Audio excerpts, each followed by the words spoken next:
రాష్ట్రంలో కూటమి విజయదుందుబి మోగించింది. ఈ నేపథ్యంలో విజయనగరం జిల్లాకు సంబంధించిన విజయనగరం ఎంపీ కలిశెట్టి అప్పలనాయుడు మనతో పాటు ఉన్నారు. ఆయనతో మాట్లాడే ప్రయత్నం చేద్దాం. Sir, first of all congratulations sir. ఈరోజు చూసుకుంటే ఇంత ఘన విజయాన్ని అయితే మీకు ప్రజలు అందించారు. మీరు ఈ ప్రజలకి ఎటువంటి సందేశం ఇవ్వాలనుకుంటున్నారు? ప్రజలు ఇచ్చిన సందేశం మాకు ఒక సందేశం ఇచ్చారు. ఏంటి, ఈ విజయం వెనక మీ కృషి, పట్టుదల, మీ పట్ల నమ్మకం ఉందని చెప్పేసి ఒక సందేశం ఇచ్చారు. ఆ సందేశాన్ని మేము బాధ్యతగా తీసుకొని మా నాయకుడు చంద్రబాబు నాయుడు గారు అవ్వచ్చు, ఎన్డీఏ కూటమి సభ్యులు పవన్ కళ్యాణ్ గారు అవ్వచ్చు, లేకపోతే బీజేపీ అధిష్టానం అవ్వచ్చు, లేకపోతే నరేంద్ర మోడీ గారు అవ్వచ్చు, ప్రధానమంత్రి గారు, వీరందరూ సహకారంతో ఈ పార్లమెంట్ ప్రజానీకానికి అన్ని రంగాల్లో అందరికీ అందుబాటులో ఉంటూ న్యాయం చేసే విధంగా, ముందు ఏంటంటే అందుబాటులో ఉండమంటే పార్లమెంట్ సమావేశాలు అవుతాయి, ఇక్కడ అందుబాటులో ఉండటం అనేది అవాస్తవం. వ్యవస్థలను అందుబాటులో ఉంచే విధంగా మా నాయకుడు కేంద్ర మంత్రి, మాజీ మంత్రి అశోక్ గజపతి గారు అన్నట్లుగా వ్యవస్థల్ని అందుబాటులో ఉంచితే ఆటోమేటిక్గా మనం నాయకుడిగా అందుబాటులో ఉన్నట్లు లెక్క. ముందు వ్యవస్థను అందుబాటులో ఉంచాలి. ఆ వ్యవస్థ అందుబాటులో ఉండాలనుకున్నప్పుడు నాయకుడిగా పరిపాలనలో నిబద్ధత ఉండాలి. ఆ నిబద్ధతని కొనసాగిస్తాం, నిబద్ధతని మరింత పెంచుతాం. విజయనగరం ప్రతిష్టని ఇంతవరకు కాపాడు వచ్చిన నాయకులందరికీ కూడా మరింత ప్రతిష్ట పెంచే విధంగా 100% న్యాయం చేస్తామనేది విశ్వాసం ఉంది.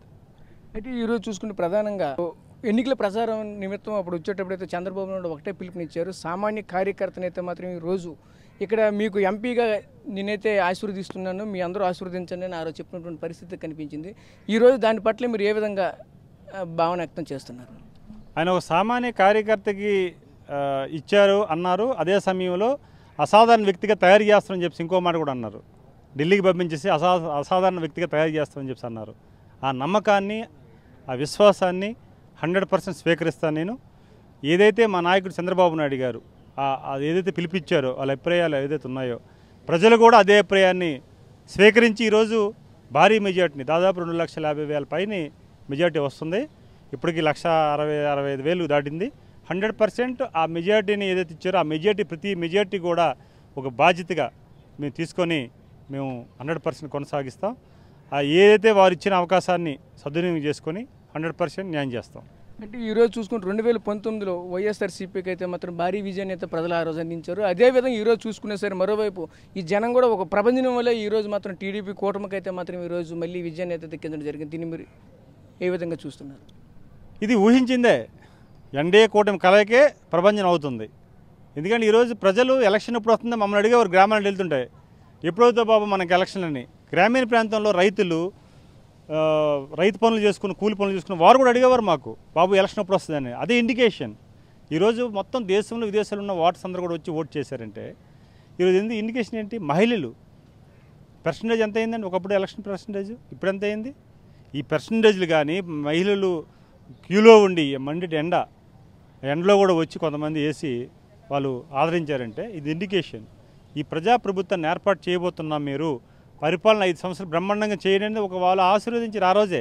అందుకు ఆ రోజే ఇండికేషన్ ఎన్డీఏ కూటమి. మా నాయకుడు చెప్పేవారు మాకు కాన్ఫరెన్స్లో, చంద్రబాబు నాయుడు గారు, 150 సీట్లు వస్తున్నాయి, 145 నుంచి 150 వస్తున్నాయి, 100% మీరు అందరినీ గౌరవించుకోవాలి. అదే సమయంలో ఈరోజు ఎంప్లాయీస్, అన్ని డిపార్ట్మెంట్ల ఎంప్లాయీస్ వారు కోరుకున్నారు ప్రజాప్రభుత్వం ఏర్పాటు చేయాలి. చంద్రబాబు నాయుడు గారు మాకు 2014లో కానీ ఆయన పరిపాలన, ఉమ్మడి రాష్ట్రంలో ముఖ్యమంత్రి పరిపాలన కానీ మమ్మల్ని గౌరవించారు, ఆదరించారు, అలాగే ఆదరిస్తారు. మేము ఒక ఛాన్స్ ఇచ్చాం, ఆ ఛాన్స్ దుర్వినియోగం చేసుకున్నారు. ఈరోజు మాతో పాటు వ్యవస్థలు కూడా నష్టపోయాయని చెప్పి ఎంప్లాయీస్ కూడా ముందుకు వచ్చి వారందరూ కూడా గౌరవించారు. వారందరికీ ముందుగా వారికి కృతజ్ఞతలు తెలియజేసుకుంటున్నాం. అయితే ఈరోజు ప్రజలైతే ఎంత భారీ మెజార్టీ అయితే మీకు ఇచ్చారు, ప్రజలకి మీరు ఎటువంటి సర్వీస్ చేస్తారు?